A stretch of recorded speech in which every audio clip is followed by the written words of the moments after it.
I'm Frank Bettger.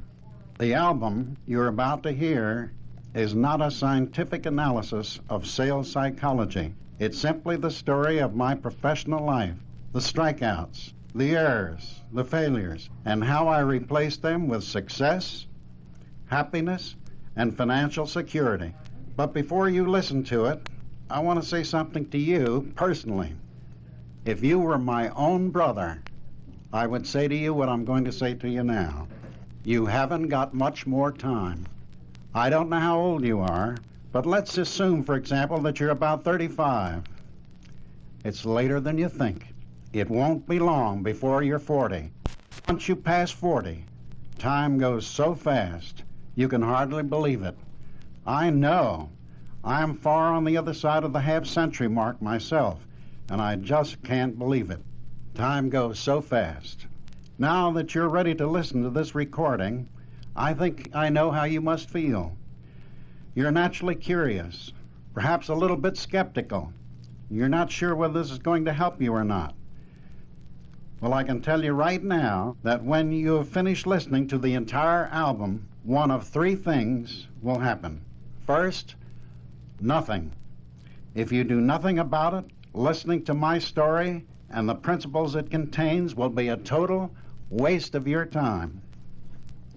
Second, you can say to yourself, well, he's got a lot of good ideas here. I'll give him a trial. If this is your reaction, I prophesy failure. Third, you can take the advice of one of the greatest minds ever produced, Benjamin Franklin. If he were alive today, he would tell you to select your own personal success plan based on the successful experience of others, and then follow that plan religiously, one step at a time.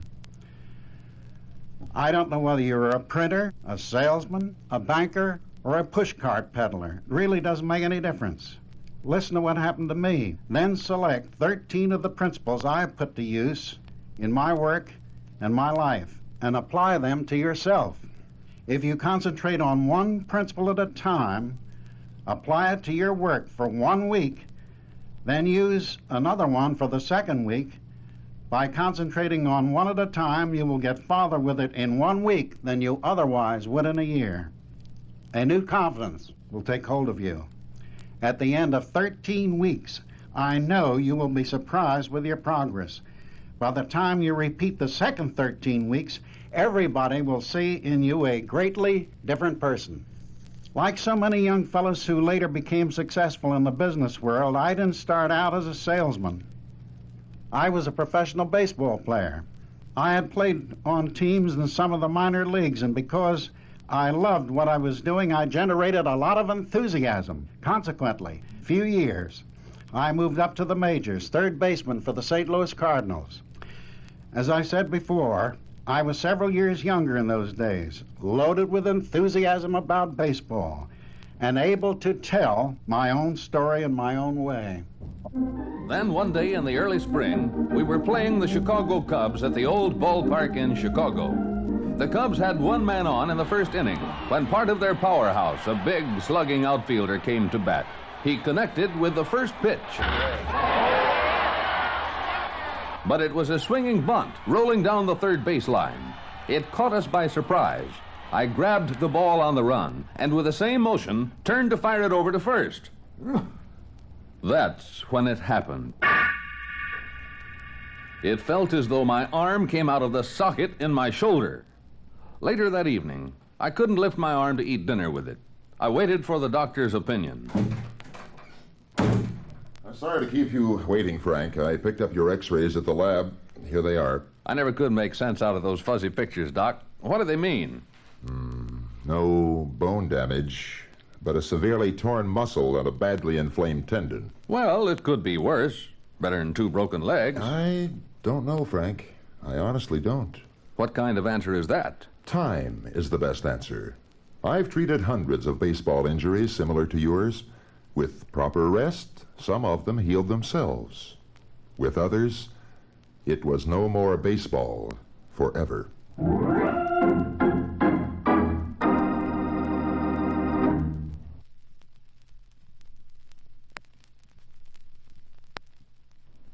young man on his way down. Have you ever heard of a man being haunted by an echo? Well, it happened to me. 6 months went by. My sore arm seemed to be improving, yet I still couldn't throw a baseball with any power behind it. That was bad enough, but the worst part was every time I tried and failed, I could hear the echo of that Chicago doctor's voice. With others, it was no more baseball forever. I guess the manager of the Cardinals must have heard the same echo. At the beginning of the next season, I was traded to Montreal. It was mighty cold in Canada, especially for a ball player with a glass arm. They put me out in right field. When a ball came out there, the second baseman raced out to me to relay the ball back to the infield. That's exactly what happened. The only catch was I had to snap the ball to him underhand. I tried as I could, and then came the echo. With others, it was no more baseball forever. The next day, the president of the club put it to me straight. Frank, we don't believe your arm will ever get any better in this cool climate. I talked to St. Louis last night and talked it over with them. They've decided to send you to Chattanooga, Tennessee in the Southern League. Here's your train ticket. And a check. Pays you up to date.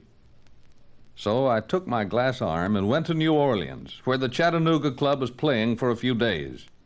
At least I knew someone on the team, Gabby Street, the catcher, who a few years later became manager of the St. Louis Cardinals. But Gabby couldn't change the inevitable. The only difference was that this time it came in the form of a typewritten letter.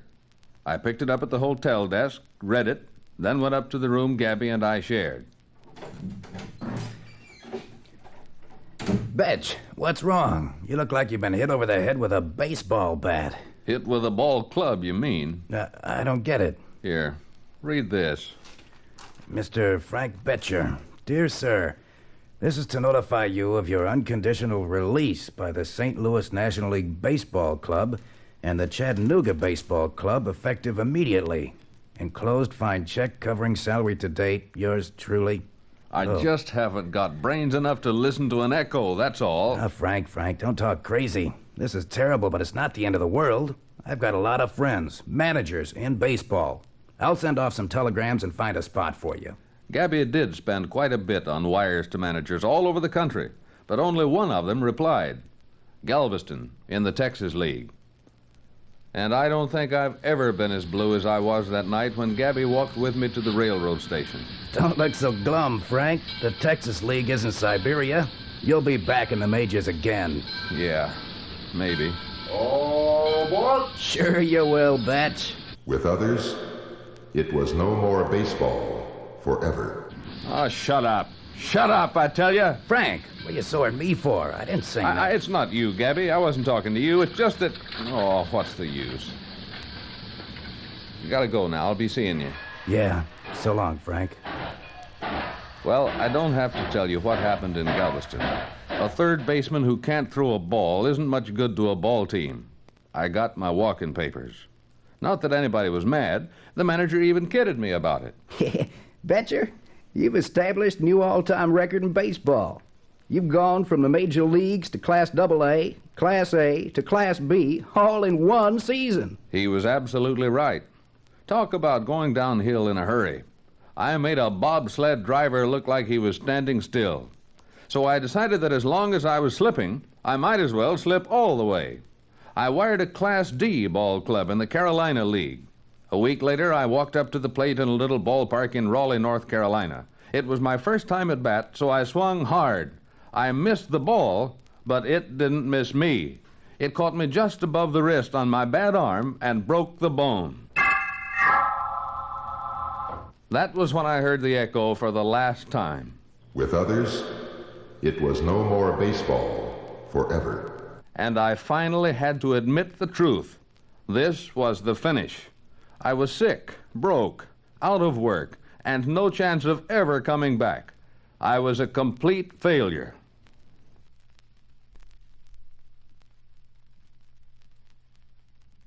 The Rookie Salesman. My broken arm healed soon enough, but my career as a professional baseball player was definitely all in the past tense. I found myself back home in Philadelphia without the slightest idea of how I could earn a living. With no formal education or particular skill, a job was pretty hard to come by. But I kept on looking and finally landed one. Installment collector for a company that sold furniture on credit. That's what I was doing when one day I met an old friend who couldn't understand why Frank Bettger, the ball player with such a brilliant future, was riding a bicycle on a collection route. When I explained the situation, he suggested that I see a man he knew, the local manager of the Fidelity Mutual Life Insurance Company. The following morning, I was in that man's office. I'm pleased to know you, Mr. Bettger. Our mutual friend has recommended you very highly. Well, that's mighty nice of him. Ever had any sales experience? No, I haven't. You see, up until 2 years ago, I played professional baseball, and Yes, so I understand. However, I don't think lack of experience should be too much of a handicap. Here's our rate book, and also quite a bit of literature which explains the company's policies and services. Study them over and map out your own sales plan. We'll give the arrangement a trial for a few months. Thank you, sir. Of course, you'll have desk space here in the office, and I'll set up a drawing account against your commissions. Thanks again. That's the best news I've heard this year. Soon after I started, I established a record that was the amazement of the insurance world.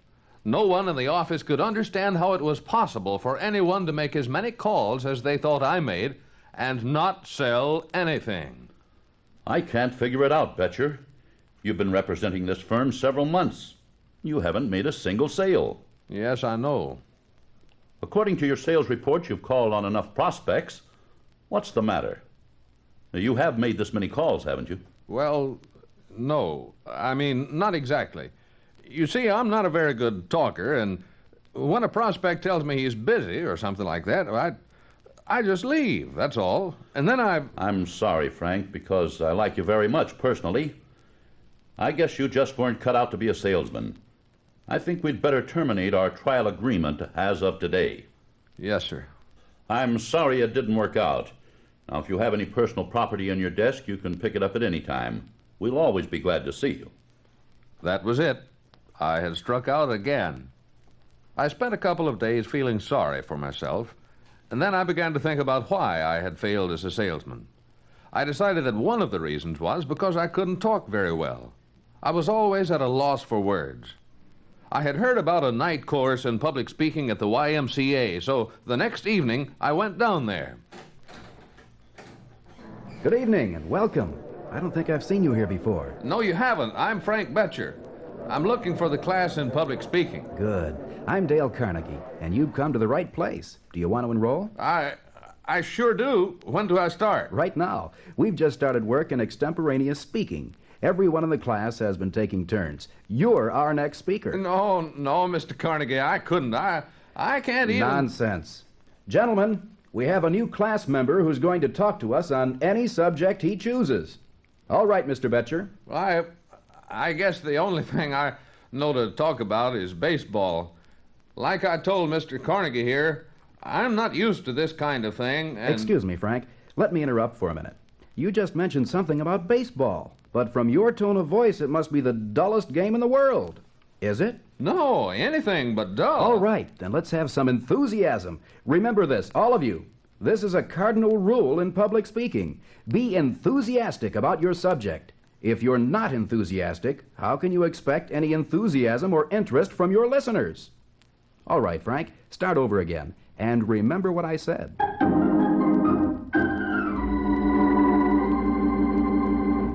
I didn't know it then, but that night was one of the most important turning points in my life. Within a month, and with Dale Carnegie coaching me, I lost every bit of my fear about speaking in public to one person or 50. The principal thing I learned was that enthusiasm is contagious. If you act and talk enthusiastically, you'll project that quality, and your listeners will react in the same way. Now, for the first time in 2 years, I knew where I was going.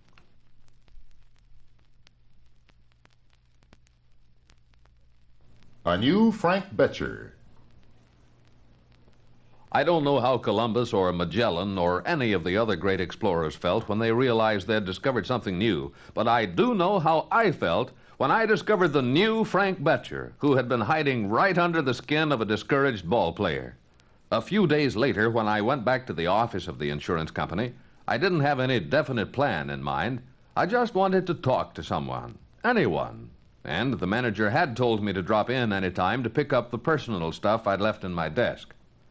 I was a little bit surprised when I walked into the big sales office and found it deserted. Not a person in sight. Then I realized that everyone must be in the conference room for a sales meeting.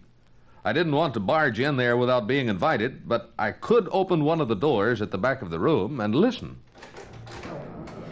Although I didn't know him, I recognized the voice of the man who was talking. It was Mr. Walter Lamar Talbot, president of the company. I heard Mr. Talbot utter one sentence that has had a profound and lasting effect on my life for the past 43 years. That one sentence was this: Gentlemen, after all, this business of selling narrows down to one thing, just one thing: seeing the people. Show me any man of ordinary ability who will go out and earnestly tell his story to 4 or 5 people every day, and I will show you a man who just can't help making good.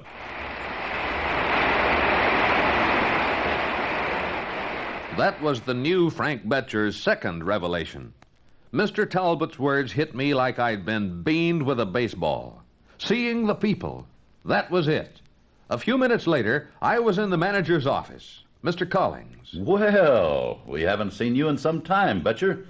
What you been doing? Mr. Collings, I've got an idea. Will you give me another chance? Well, all right, Bettger. I'll put you back on a drawing account for 30 days. Will that be long enough to prove your idea? It won't take that long.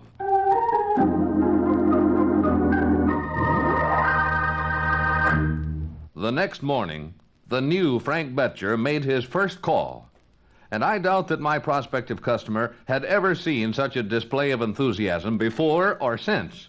Naturally, the first thing he told me was that he wasn't interested in insurance. 3 months before, a statement like that, and I would have folded up.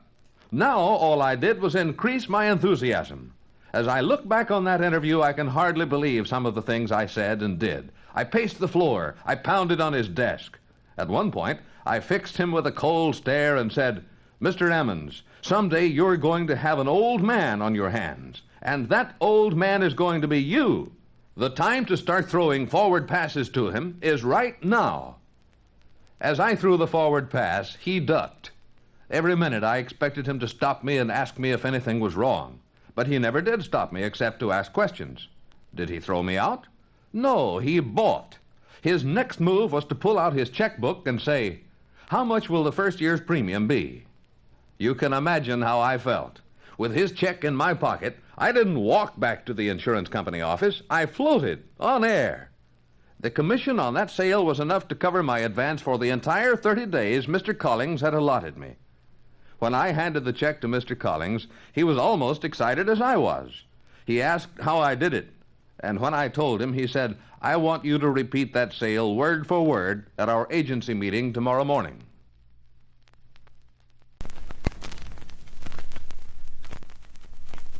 Meet Benjamin Franklin.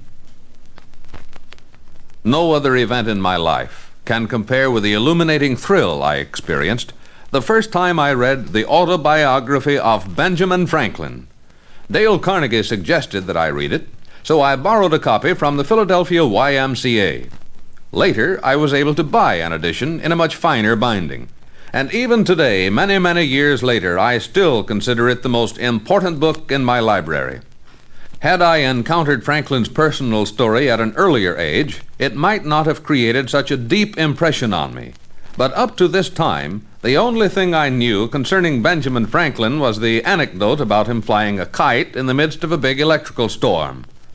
Now, much to my surprise, I learned that he had been confronted with many of the same problems in everyday living that most of us face today. He was in debt. His printing business wasn't going well. He was worried about his health and concerned with his own inability to get along with people. Franklin believed that all of his problems could be solved if only he could acquire the essential principles of successful living. He knew what the principles were, so he devised a method of assimilating them. The method proved to be so simple, yet so practical, that anyone could use it. Being a practical man and a scientist, his first step was to choose 13 principles which he felt were necessary or desirable for him to acquire and try to master. Then he devoted a week's concentrated attention to each principle successively. In this way, he was able to go through his entire list in 13 weeks and repeat the process 4 times each year. Benjamin Franklin continued the practice throughout his lifetime. As I said before, I was tremendously impressed with his unique method of improving himself. I read his list of principles over and over again. I'm sure you're as familiar with them as I am. Temperance, silence, order, resolution, frugality, industry, sincerity, justice, moderation, cleanliness, tranquility, chastity, and humility. When I first read the book, I committed that list to memory, because I wanted to use that plan myself, not only to live more successfully, but to improve my selling ability. In order to adapt the principles to my purpose, I chose 6 of Franklin's 13 principles, then substituted 7 others which I thought would be more helpful to me in my business. I'll discuss each subject separately later on, but here is my list as I originally devised them. 1. Enthusiasm. 2. Order, self-organization. 3. Think in terms of others' interests. 4. Questions. 5. Key issue. 6. Silence, develop the listening habit. 7. Sincerity, deserve confidence. 8. Knowledge of my business. 9. Appreciation and praise. 10. Smile, it creates happiness. 11. Remember names and faces. 12. Service and prospecting. And 13. Closing the sale, action. As a further extension of the plan, I made up a set of 3x5 cards, 13 of them. Each card carried a headline and a brief summary of the subject or principle it represented. I called them Pocket Reminders, the name they're still known by. The first week I put my plan into action, I carried the card on enthusiasm in my pocket. At odd moments throughout that week, I would read and reread it. The second week I carried another card, and so on for each week of the 13-week cycle. Then I started all over again. I found that each week I was getting a better hold on myself, gaining a clearer understanding of the subject. Consequently, the business of selling became more interesting and profitable. At the end of 1 year, I had completed 4 courses. I found myself doing things naturally and unconsciously that I wouldn't have dared to attempt the year before.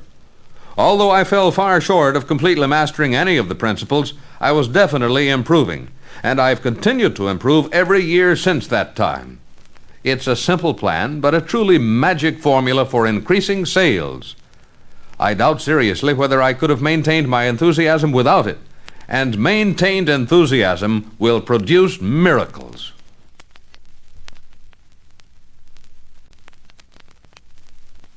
Organize yourself.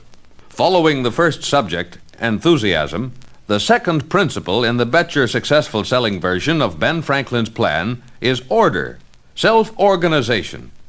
I don't know of any subject that's more important to a successful salesman. Without order, which means keeping careful records of all your activities, every prospect you contact, every sale you make, every referral you receive, you can't possibly know whether you're making money or losing it. The first year I sold life insurance, the same principle will apply to selling any other product or service, my records proved invaluable. At the end of that year, the calls I had made totaled 1,849. Out of these calls, I had interviewed 828 people, closed 65 sales, and my commissions amounted to $4,251.82. Each call was worth $2.30. Think of it. 1 year previously, I had been fired. Now, every call I made, regardless of whether I saw the man or not, put $2.30 down in my pocket. I never could find words to express the courage and faith these records gave me. The records also showed that 70% of my sales were made on the first interview. 23% on the second, and 7% on the third and subsequent callbacks. But listen to this. 50% of my time was spent going after the 7%. My immediate reaction to that was, why bother with the 7%? Why not put all of my time on the first and second interviews? With this decision alone, I increased the value of each of my calls from $2.30 to $4.27. Without records, I would have had no way of discovering these facts. Another valuable lesson I learned through my records was the realization that I was probably the worst self-organizer in the world.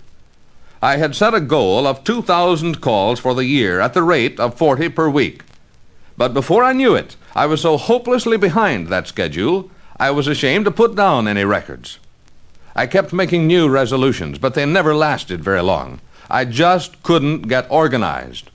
Finally, I got it through my head that I must take more time for planning. It was easy to throw 40 or 50 prospect cards together and think I was prepared. That didn't take much time. But to go back over my records, plan exactly what I would say to each prospect, prepare proposals, write letters, and then make out a schedule from Monday through Friday in their proper order, required 4 or 5 solid hours of the most intensive kind of work. The only solution was to set aside each Saturday morning and call it Self-Organization Day. Did it work? It made all the difference in the world. I no longer had to drive myself to make calls. I walked in to see men with confidence and enthusiasm. It's surprising how much you can get done when you take time enough to plan it, and how little you accomplish without a plan. If you're one of the kind who says, "Oh, that wouldn't work with me. I can't live on a schedule. I wouldn't be happy." Well, whether you know it or not, you're already living on a schedule, and if it's not planned, it's probably a poor one. Let me give you an example. Not long ago, a friend of mine came to me for advice. He was badly discouraged in his sales job. Mr. Bettger, tell me something frankly. Do you think I'm cut out to be a salesman? If you put it that way, Charlie, no. I don't think you're cut out to be a salesman. Oh, you don't? I don't think anybody's cut out to be a salesman or anything else. I think we've got to cut ourselves out to be whatever we want to be. Well, I know what my trouble is. There just isn't enough time. I can't get organized, that's all. Can't get organized. Charlie, why don't you join the 6 o'clock club? The what? It's another of Benjamin Franklin's ideas. Start setting your alarm clock for 6 o'clock every morning instead of 7:30. It gives you an extra hour and a half to plan your day. I've been doing it for years. An extra hour and a half every day. Hey, that's a good idea, Mr. Bettger. I'm going to try it. And I'm going to set aside Saturday morning for Self-Organization Day.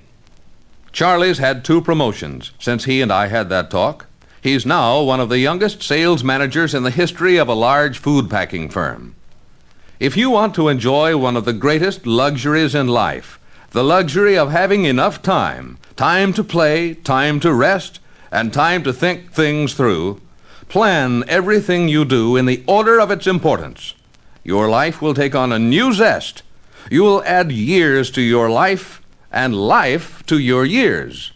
Benjamin Franklin was thinking about order and self-organization when he wrote, "Let all your things have their places.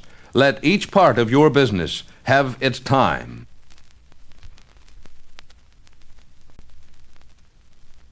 Think in terms of others' interests.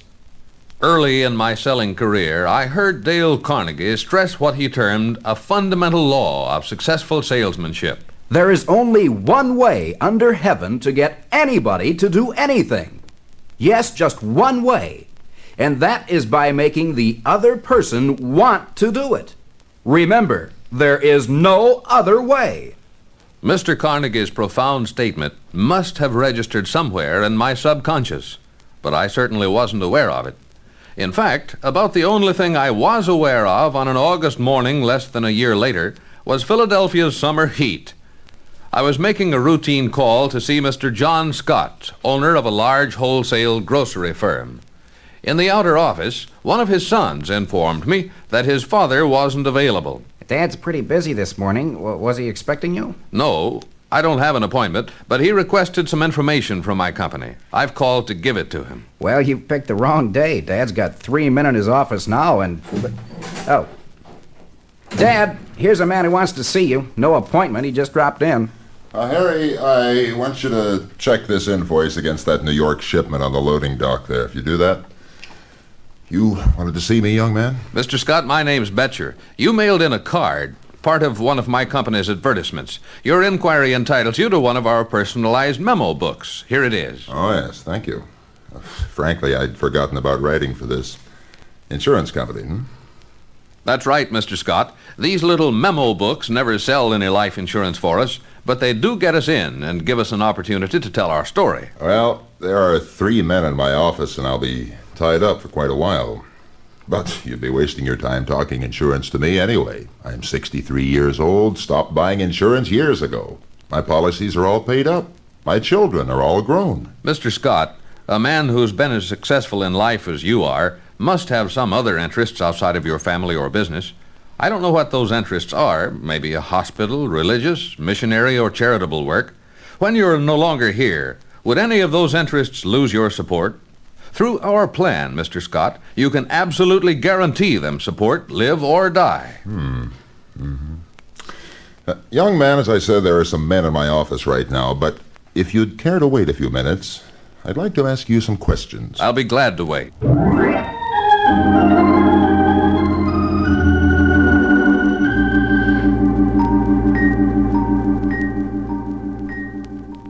To be truthful, I didn't have the slightest idea what Mr. Scott had in mind, but I knew he must be interested. About 30 minutes later, in his private office, he told me about it. Now, you mentioned your name, but I've forgotten. Bettger, Frank Bettger. Yes, well, Mr. Bettger, you spoke of charitable work. Now, I support 3 foreign missionaries in Nicaragua, and I do give away considerable money each year to things that are very close to my heart. I certainly didn't know about it, but I think missionary work, especially in foreign countries, merits all the support it can get. Is there any way insurance could guarantee my continuing support if I should die? Definitely. Well, how much would it cost? Well, of course, I don't know the exact figure you underwrite for these missions, but suppose it's $5,000 per year. If you should die, continuing support under an insurance plan would cost approximately, well, here are some figures in black and white. I see. Well, I had no idea it would cost that much. It's too expensive. I couldn't consider it. Tell me about those missions, Mr. Scott. I've never been to Nicaragua. I assume you have. Oh, yes. It's a fascinating country. And some of their native customs make a lot more sense than ours do.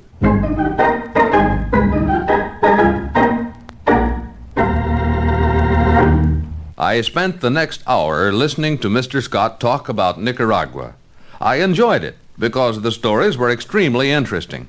But the best part of my visit was when he announced suddenly that he had just decided to buy the insurance plan I'd suggested.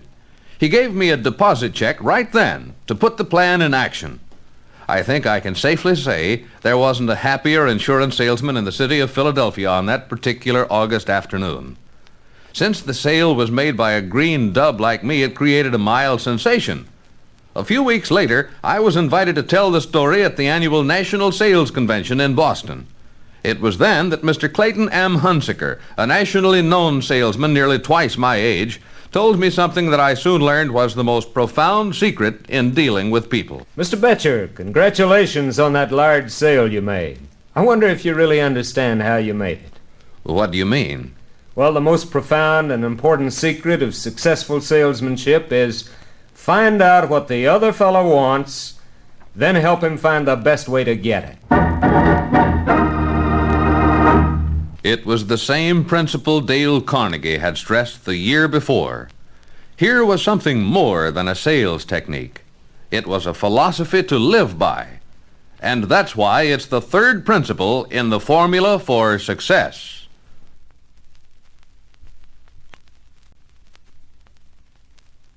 Questions. No matter what product or service he's selling, one of the first hurdles a salesman encounters is customer objections. What can he say when the customer objects? I was faced with the same problems a number of years ago, and in my search for expert advice, I bought a book written by a prominent college professor. It was titled, The Art of Overcoming Objections. The professor had obviously done quite a bit of research on the subject, and as a result had evolved a series of stock answers to every conceivable objection that even the most stubborn customer could ask. Some of the answers were so clever I committed them to memory. With this help, I felt I was well armed in any battle of wits. I began to put my new knowledge into action with some surprising results. Whenever one of my friends or customers offered an objection to a statement I had made, I would fire back one of these smart answers. It didn't take me long to realize that the author of The Art of Overcoming Objections had never tried to sell anything. And as long as I continued to follow his advice, I wasn't selling anything either. But I was getting involved in a lot of arguments. Fortunately for my career, I threw away the professor's book and replaced it with another one recommended by my old friend Benjamin Franklin. The new author was a man named Plato, who wrote about his teacher Socrates. As you know, more than 23 centuries ago, Socrates established a unique method of teaching and searching for truth. He mistrusted axioms and dogmatic statements. Instead, he imparted knowledge to his students by asking questions. Thus, they discovered the answers themselves. And I discovered, in selling as well as teaching, there is no better way to meet objections than with questions. I probably would never have learned about the Socratic method if Franklin hadn't written about the effect it had on his life. As a struggling young businessman, Ben had trouble getting along with people. He worked long hours, and he applied himself diligently to acquiring new knowledge. But everyone in Philadelphia in those days didn't agree with him, nor did they support some of his ideas. Consequently, he made enemies. One day, Franklin was shocked and disturbed when a friend told him that some people were crossing to the other side of the street to avoid meeting him. They didn't like the Franklin habit of abrupt contradictions and argument. Ben decided to change his manners and attitude. He adopted the Socratic method. I have found the same principle equally effective in the business of selling. Instead of making unqualified statements, I ask questions. I also meet objections this way. For example, in closing a sale, one of the toughest objections I've ever encountered is this one. The customer says, "I'll have to think it over. I haven't made up my mind whether to take it or not." I generally reply by saying, "My job is to help you in making up your mind. You don't have to think it over." Then I draw a line down the middle of a sheet of paper. Across the top of the sheet I write questions. On one side of the line I write why, and on the other, why not. This helps people crystallize their thinking. Their answers usually add up to what they really want. They like it this way, and it's their own decision.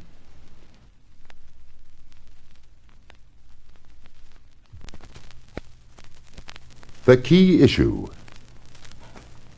The late J. Pierpont Morgan Sr., one of the shrewdest businessmen in all history, once said, "A man generally has two reasons for doing a thing, one that sounds good and a real one."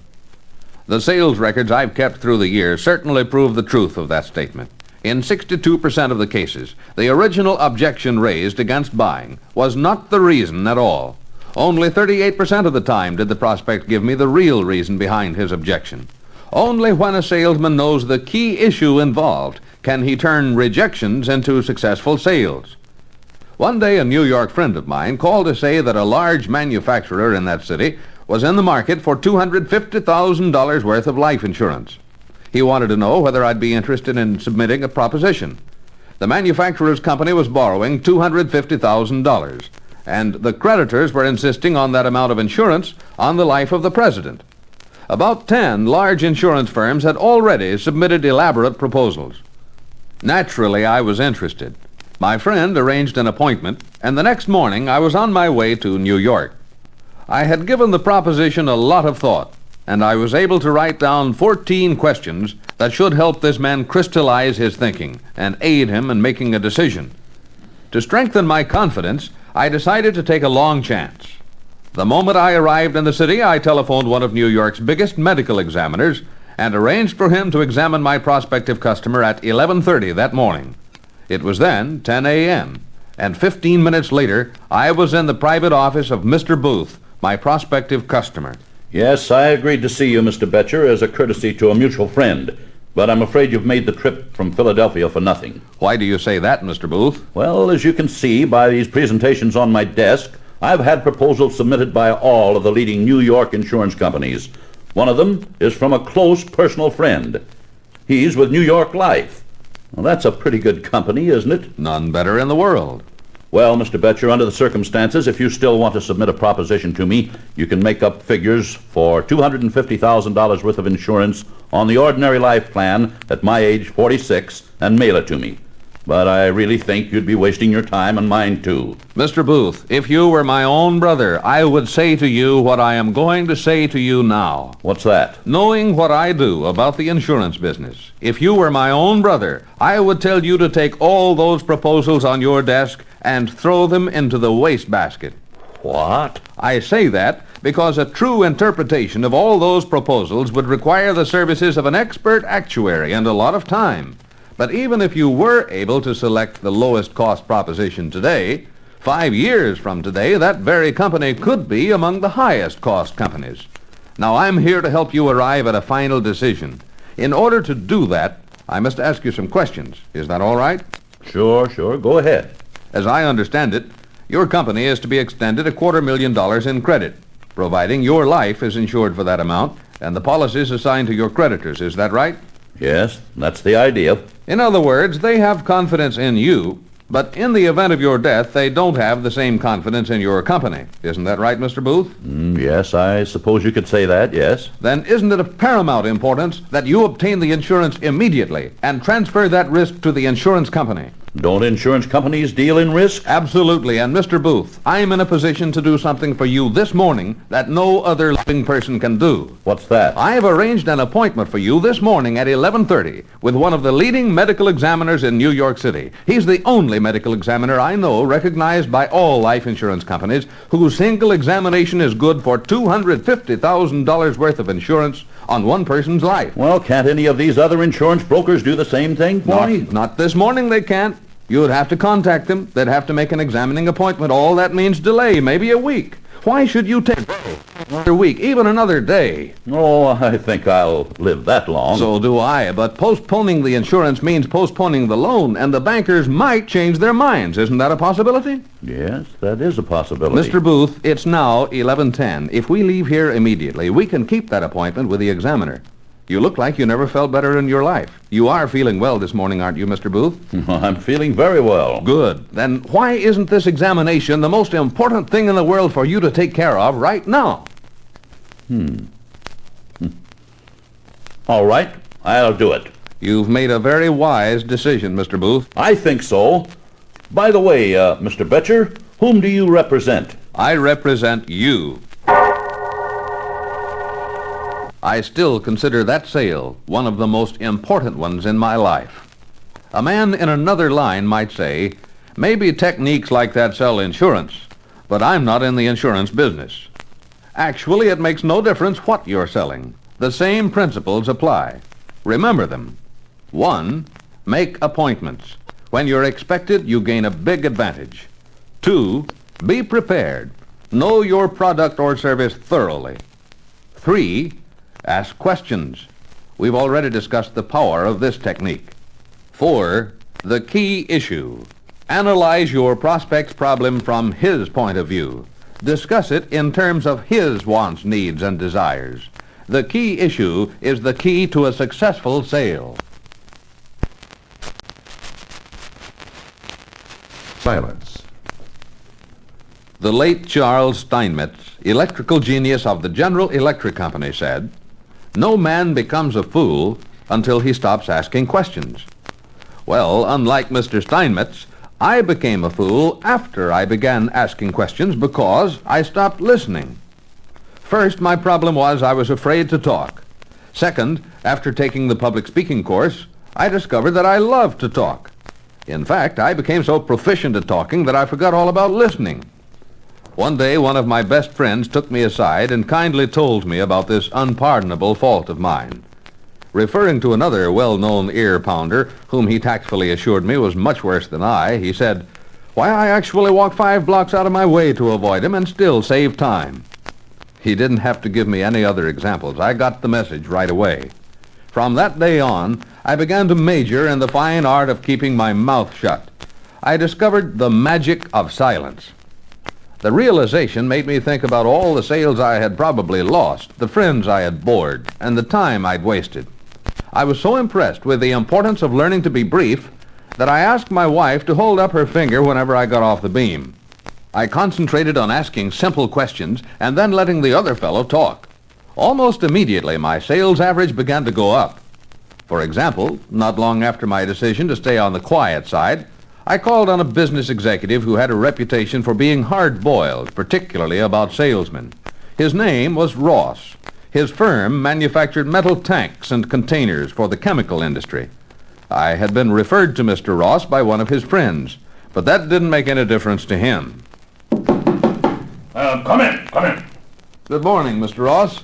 Your secretary said you weren't busy, so I thought Who are you? My name is Bettger. A friend of yours, Jim Walker, suggested I call on you. Here's his card with a personal notation to you. Is that all Walker's got to do? Send people to see me? You're a salesman, I suppose. Yes, I am. Well, whatever you're selling, I don't want any. I'm too busy. I'm not here to sell you anything today, Mr. Ross. I just stopped for a moment to introduce myself and make an appointment for later in the week. Is early morning or late afternoon a better time to see you for about 20 minutes? I told you I am too busy. I noticed this metal tank over here on the table. It's an unusual shape. Do you manufacture these? Well, that's a small display model of one of our products, yeah. I've never seen anything like it. How long have you been in this business, Mr. Ross? Oh, 24 years. How'd you ever happen to get started in this business? Well, that's a long story. When I was a kid, I went off to work for an outfit in Hoboken, New Jersey. Worked my head off for 10 years. Wasn't getting anywhere, so I struck out for myself. How'd you happen to locate in this city? Were you born here? Oh, no. I was born in Switzerland. I left home when I was about 14. Lived in Germany for a while, then I came over here to America. Went to night school to learn English. Amazing. And now you own a big manufacturing plant like this. It must have taken a lot of money to start it. Started with just $300. Its present value is more than $300,000. The manufacturing process on those tanks must be very interesting. Not with the modern machinery and method we use. Would you like to see how they're made? I sure would. Well, then, come on. I'll show you through the plant.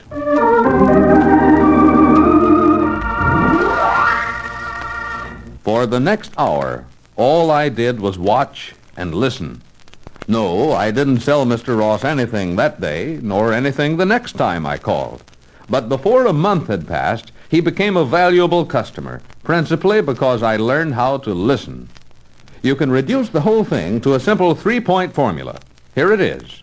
1, find out what your prospect or friend is interested in. 2, try to direct his conversation with questions that he'll enjoy answering. 3, then listen. Nothing else is so flattering or effective as silence.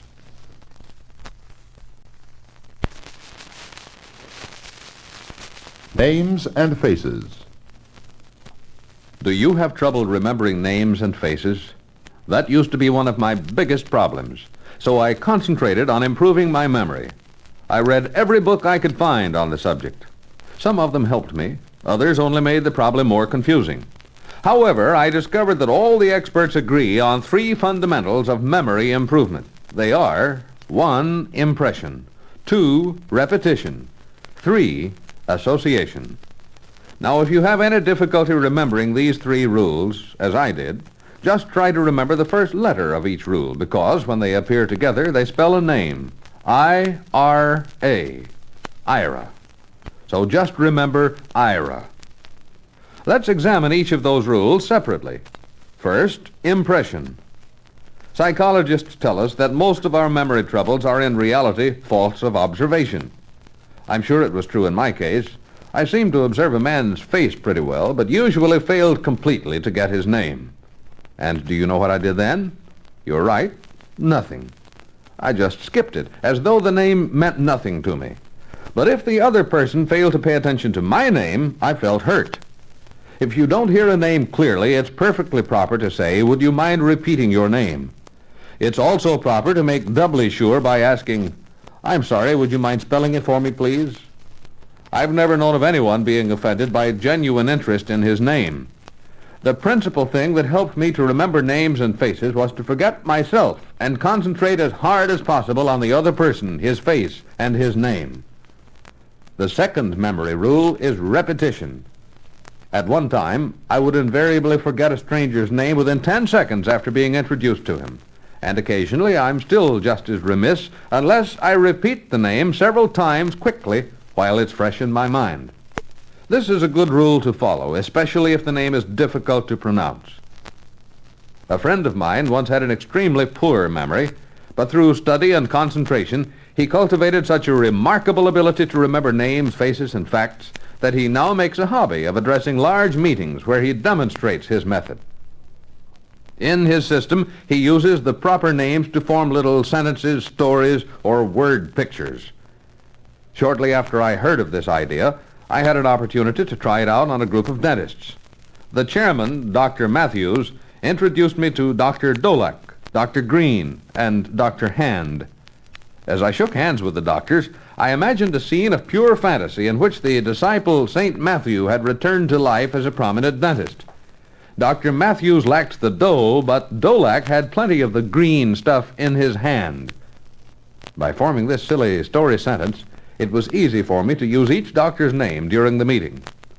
The real secret of repetition is repetition at intervals.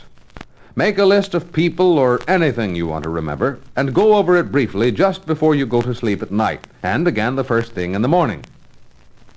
The third rule is association. Association is undoubtedly the most important single factor in memory retention. We all amaze ourselves at times by our ability to recall things that occurred back in our early childhood, things we hadn't thought of since and apparently had forgotten. For instance, recently, I drove into a large service station in New Jersey to get some gasoline. The owner of the station recognized me, although it had been more than 40 years since we met. I was embarrassed because I was sure I'd never seen the man before. Then, to help me, he began to use the power of association.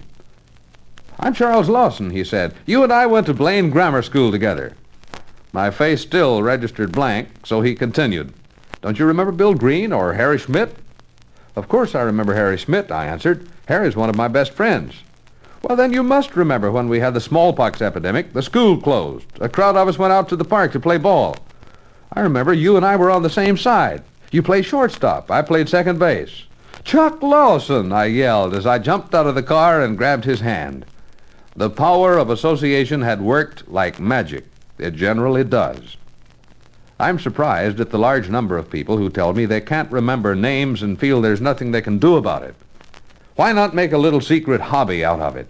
In a comparatively short time, you'll find yourself enjoying a far better memory than you ever hoped for. For 1 week, carry a small 3 by 5 inch card with you, with the following 3 rules written on it. 1. Impression. Get a clear impression of his name and face. 2. Repetition. Repeat his name at short intervals. 3. Association. Associate it with an action picture. If possible, include the person's business. You can remember names and faces if you make it your business to apply these 3 rules.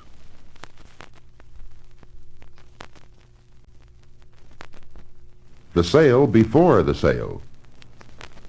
A number of years ago, as I stood on the deck of a large ship, watching it dock at Miami, Florida, I saw something which taught me an important lesson I needed to learn about approaching a prospective customer. At that particular time, selling was the farthest thing from my mind. I was on vacation.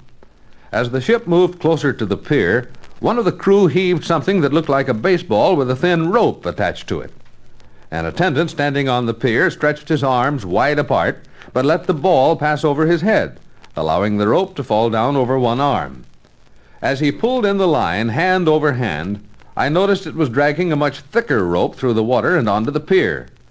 Soon the attendant was able to curl the heavy rope around an upright iron post, the bollard.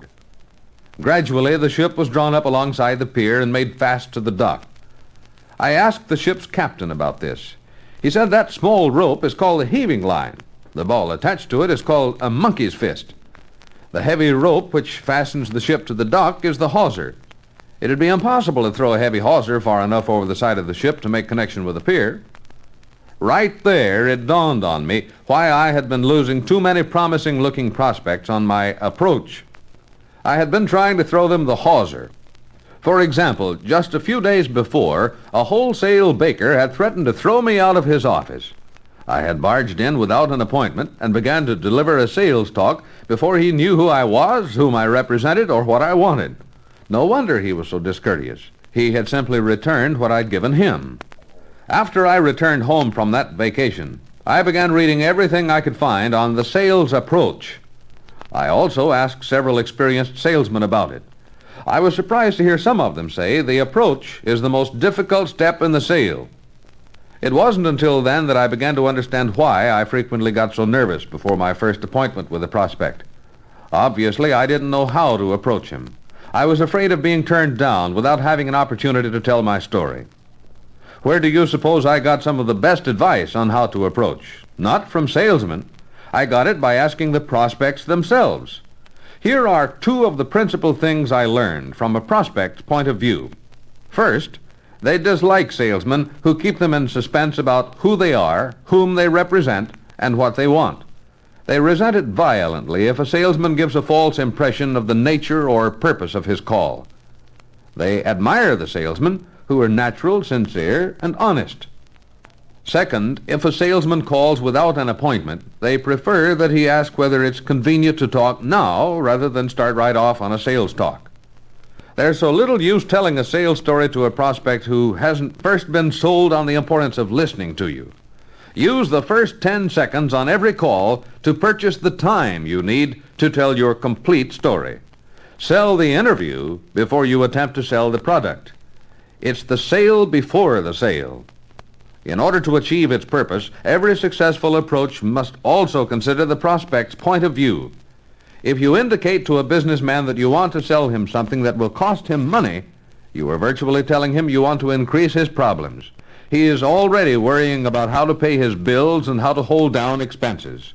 However, he is anxious to talk with an open mind about any idea that may help him solve that problem. The housewife doesn't have time to talk to a salesman about buying a new refrigerator. She is more concerned with the high cost of meat, butter, and eggs. But she would be vitally interested in any plan or product that will help cut down waste and reduce the cost of food. The approach must have only one objective: selling the sales interview, not your product, your interview. It's the sale before the sale.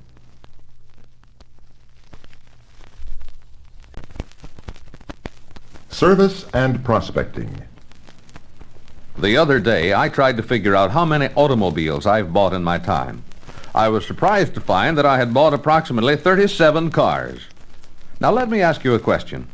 How many different salesmen would you guess sold me those 37 automobiles? Exactly 37. Isn't it amazing? Not one of those salesmen ever once, to my knowledge, made an attempt to get in touch with me again. All of those energetic salesmen who seemed so interested in me before I bought never so much as picked up the phone and called me to find out if everything was all right. As soon as I paid my money and they collected their commission, they seemed suddenly to vanish from the face of the earth. Is that unusual? I don't think so. Countless other people tell me they've had the same experience. Does that prove that selling automobiles is different from other lines of selling? Does it pay the automobile salesman better to forget the customer and devote all of his time to a search for new buyers?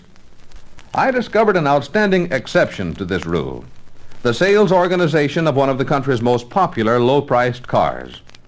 The company gave its sales force this motto: never forget a customer. Never let a customer forget you. With this approach, they raised themselves to first place in sales compared with all the other automobile manufacturers in the world. Everybody who buys anything likes courtesy, attention, and service. That's the customer's point of view. But the same attitude also builds greater success and more profits for the salesman. Looking back over my own career of selling, the biggest regret I have is that I didn't spend time and servicing my customers' interests.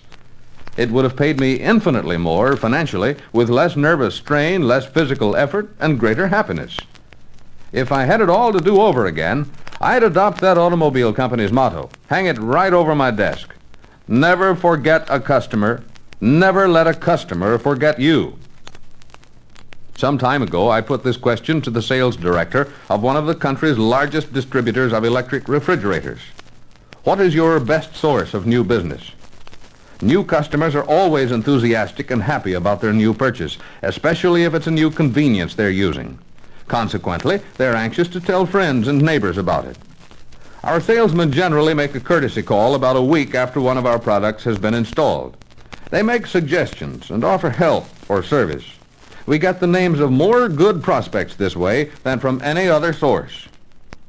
The same sales director told me about the surveys his company has made in various parts of the country. The results are consistently the same. For example, in one Midwestern city, out of 55 new buyers who were questioned, it was found that the salesman had made courtesy calls on only 17. 8 out of the 17 gave the salesman names of prospects whom they called on and sold $1,500 worth of business.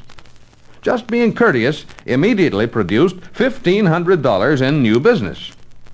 With that kind of response, suppose all 55 new owners had been followed up promptly. What would have happened? Figure it out. $1,500 divided by 17 calls equals $90 per call. $90 times 55 equals $4,900. Certainly this is more than proof of the old adage, if you take care of your customers, they'll take care of you. In my own business, insurance, I've found referred leads the best possible source of new customers and prospects. Occasionally, men refuse to give me the name of anybody. I encountered a situation like this about a year ago. He was a man who didn't mince any words. I wouldn't send you to see my worst enemy. Why? For the same reason you've never been able to sell me anything. I hate insurance men. All right, let's forget about it. I'll tell you what I'll do. Give me the name of someone you know, under 50, who's making money. I promise I'll never mention your name to him. Okay, if you want to play games, I'll go along. There's a guy named Blair over on Lehigh Avenue. He's about 40 years old and is making lots of money. Manufactures dental supplies. Thanks. I'll call on him. You do that. I drove right over to Mr. Blair's place of business and introduced myself. Who are you and what do you want? My name is Bettger, Mr. Blair. I'm in the life insurance business. A mutual friend directed me here with the understanding that I would never mention his name. Could you spare me 5 minutes now, or would you rather I stop some other time? What do you want to talk to me about? I want to talk about you. Well, if it's insurance, I'm not interested. That's perfectly all right, Mr. Blair. I won't discuss insurance today, but may I have just 5 minutes? Blair and I became good friends. Within 3 weeks, I sold him a large amount of insurance. I've never told him how his name became a referred lead, and never once has he asked who sent me. There's no question about referred leads being the best prospects. And prospecting, as a prominent sales executive has described it, is like shaving. If you don't do something about it every day, the first thing you know, you'll be a bum.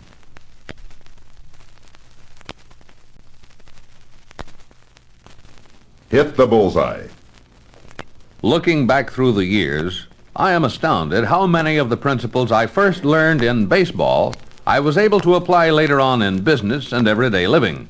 For example, shortly after I joined the St. Louis Cardinals, Jack Bliss, our third-string catcher, broke his leg. That left us with only 2 catchers.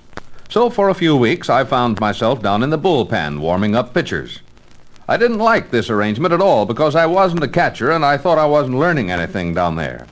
But all the time, I was learning a lesson that years later became priceless to me. The best Cardinal pitcher at that time was Slim Sally. I can still hear him yelling at me to hold my glove up. He never would pitch the ball until I held the big catcher's glove up for his target, and he made me shift the target for each pitch. The pocket in the center of the glove was his bullseye.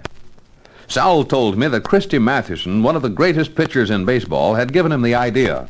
According to Sal, Mathewson had said, throwing a ball without a target is like shooting a gun in the air. No gunner ever becomes a sharpshooter without aiming at a bullseye. The application of that truth to something other than baseball didn't occur to me until some time later, when I heard a true story about Andrew Carnegie and the president of a university. One of the main buildings of Worcester University had burned to the ground. 2 days later, Louis E. Holden, the young president of that institution, went to see Andrew Carnegie. And without wasting any time, he came directly to the point of his visit. Mr. Carnegie, you're a very busy man, and so am I. I won't take more than 5 minutes of your time. All right. What is it? As you know, the main building of Worcester University has been destroyed by fire. I want you to give us $100,000 to build a new one. Young man, I don't believe in giving money to colleges. But you believe in helping young men, don't you? I am a young man, Mr. Carnegie, and I'm in an awful hole. I've gone into the business of manufacturing college men from raw material, and now the best part of my plant is gone. How would you feel if one of your big steel mills was destroyed right in the busy season? Young man, I'll tell you what I'll do. You raise $100,000 in 30 days, and I'll match it with another $100,000. Make the time limit 60 days, and you've got a deal. Done. And don't forget, it's 60 days only. I'll remember. Louis Holden's interview had taken just about 4 minutes. Within 50 days, he raised $100,000. And when Andrew Carnegie handed over his check for a like amount, he said, Young fellow, if you ever come to see me again, don't stay so long. Your visit cost me just $25,000 a minute. Louis Holden had shot straight for the bullseye. He knew that one of the softest spots in Carnegie's heart was for ambitious young men.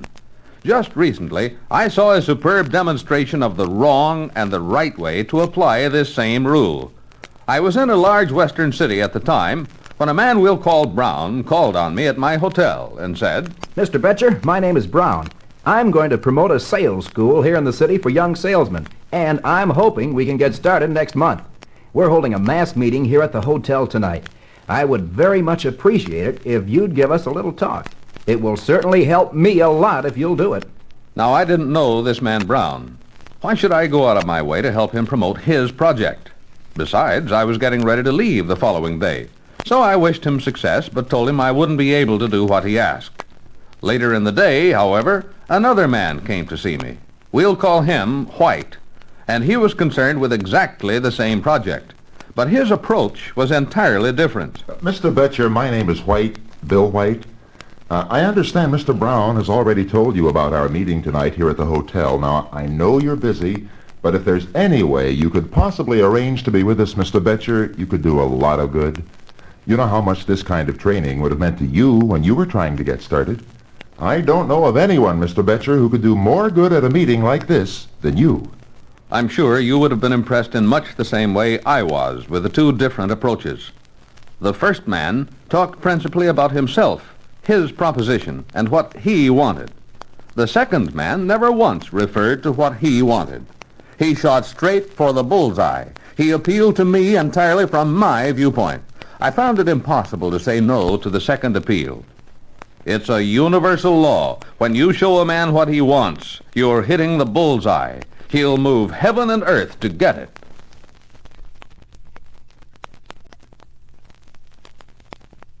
From Wilkes to me to you. Almost 30 years ago, I learned an amazing sales closing technique from a great salesman named Ernest Wilkes. At the time he discovered his unique method of closing sales, Mr. Wilkes was working for an insurance company in San Francisco, California, collecting 10 and 15-cent weekly premiums from industrial policyholders.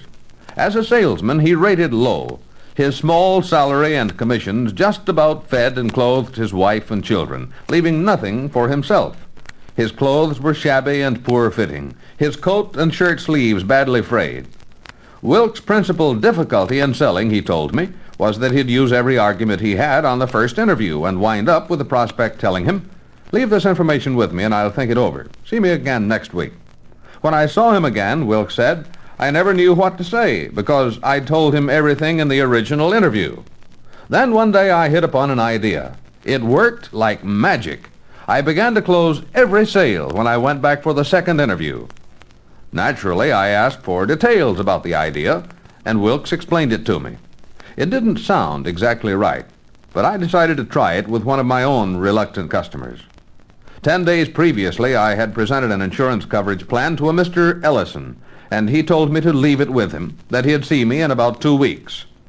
Now it was time for a callback, so I followed Mr. Wilkes' instructions precisely. Here's what happened. First, I wrote up the application in advance, filling in all the information I had, such as full name, business, and home address, and the amount of insurance he said he was considering. Then, I placed a big X on the dotted line where the applicant signs. Wilkes had made an important point of this X. The following day, I called on Mr. Ellison. He was alone in his office, seated at his desk. When I walked in, he tried to signal me that he didn't want to be disturbed, but I ignored his signals and kept on walking toward him. This is one time when a smile is not in order. Finally, he spoke. Oh, Bettger, I've decided to drop that insurance matter. I might take it up again 6 months from now. As he said this, I deliberately removed the application from my pocket, and when I reached his side, I laid the open application on his desk. Then I spoke the first words Wilkes told me to say. Is that all right, Mr. Ellison? While he glanced at the application, I took my fountain pen out of my pocket, adjusted it for writing, but stood there quietly. I was actually scared. This all seemed wrong. What is this, an application? No. Why, it certainly is. It says application right up here at the top of the page. It won't become an application until you write your name here. As I said that, I handed the open pen to him and touched one finger on the dotted line. He did exactly as Wilkes said he would do, took the pen from my hand without seeming to be conscious of taking it. He read the application slowly. Finally, he rose from his chair and walked to the window. All this time, there was absolute silence. 5 minutes must have passed before he returned to the desk, sat down, and began to sign his name with my pen. As he wrote, he sighed, then said, I guess I'd better sign this. It seems like the reasonable thing to do. With the greatest effort to control my voice, I said, Do you want to give me a check for the full year, Mr. Ellison, or would you rather just pay half now and the balance in 6 months? How much is it? Only $432. Oh, I might as well pay it all now. If I don't, I'll be just as broke 6 months from now. Here. Right at that moment, I could hardly keep from yelling at the top of my voice. The miracle close that Ernest Wilkes had discovered proved to be the most natural thing in the world. If you ask me for an explanation or the psychology back of that closing technique, I can't answer you. I don't know. Perhaps it's this simple. You keep a man's mind on signing, not on refusing. You finally crowd out all the reasons why he shouldn't, until his mind just keeps subconsciously thinking of all the reasons why he should. And all the thoughts tend to pass into action. Whenever you use this closing technique, remember these 4 important points. 1, write up the order blank, application, or contract in advance, even though you may only have the prospect's name to put on it. 2, mark a heavy X each place where he is to sign, if a signature is required. 3, your first word should be, Is that all right, Mr. Ellison? This statement is made as you lay the paper directly in front of him. If he is standing up, place the unfolded paper in his hands. 4, the ball is now down on his 1-yard line. Momentum is with you. And don't forget, one of the greatest services one man can render another is to help him come to an intelligent decision.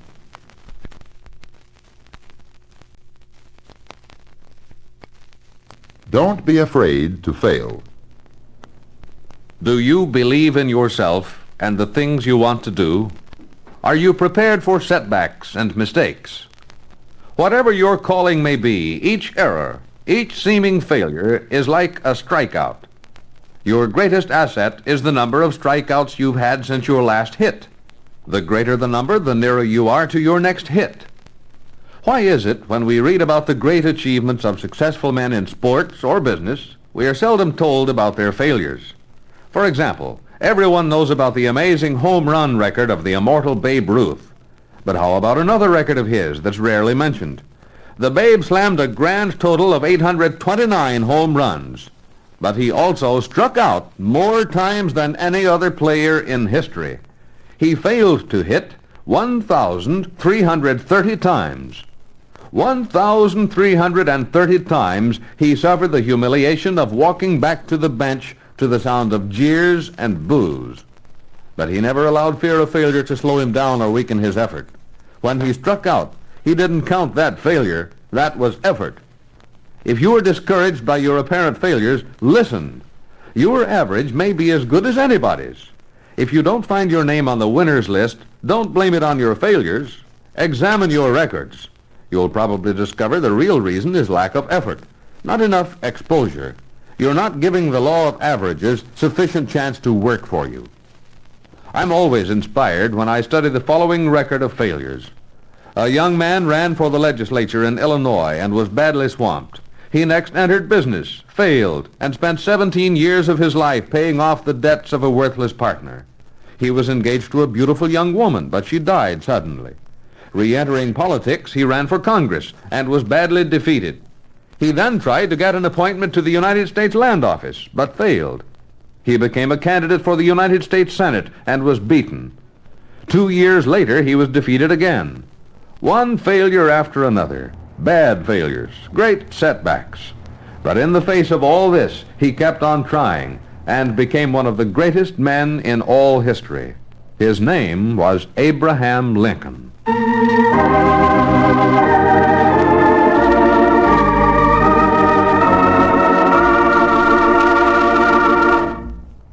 Courage is not the absence of fear, it is the conquest of it.